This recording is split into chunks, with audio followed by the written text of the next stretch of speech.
Motion filed on the 15th of May 2023, the fifth respondent, thus Kabir Masari, prayed this court to grant him the following reliefs.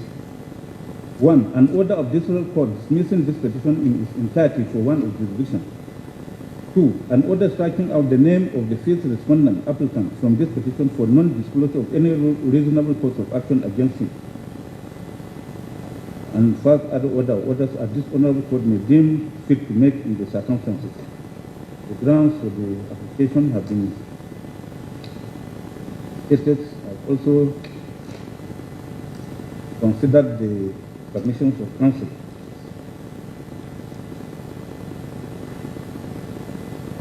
Now, Section 133. Section 133 of the Electoral of defined persons who are necessary parties in an election petition. Generally, necessary respondents in an election petition are the persons whose election or return is complained of and the electoral body that conducted the election. See Section 133, subsection 2 and 3 of the Electoral Act 2022. Those are what are termed statutory respondents. It should be remembered that election petitions are sui generis,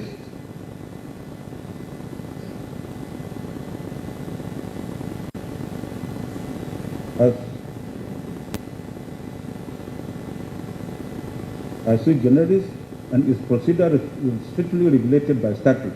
That's why a person does not fall within the category of statutory respondent. They are not necessary parties in an election petition. See the cases of Agbere and Mimra, Buhari and Yusuf, APC and PDP.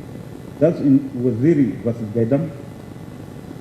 The Supreme Court held a court.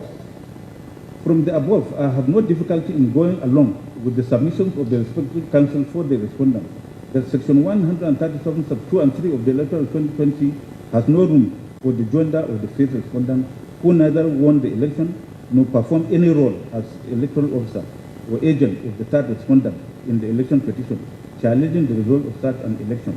And even no relief was claimed against the said fifth respondent, and indeed he had nothing to gain or lose in the petition of a close of court.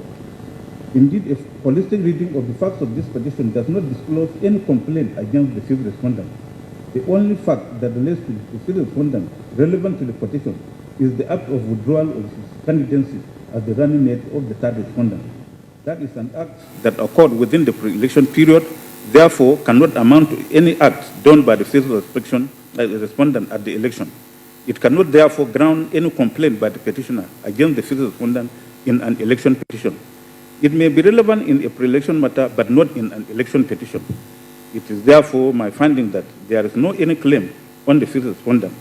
In other words, the relief sought in the petition will not in any way affect the fifth respondent, as he did not participate in the petition either as a candidate or agent of the second respondent, and no declaration was made in his favor by the first respondent. In that respect, I hold that the objection of the fifth respondent on this ground has merit. Accordingly, I order that the name of the fifth respondent be struck out of this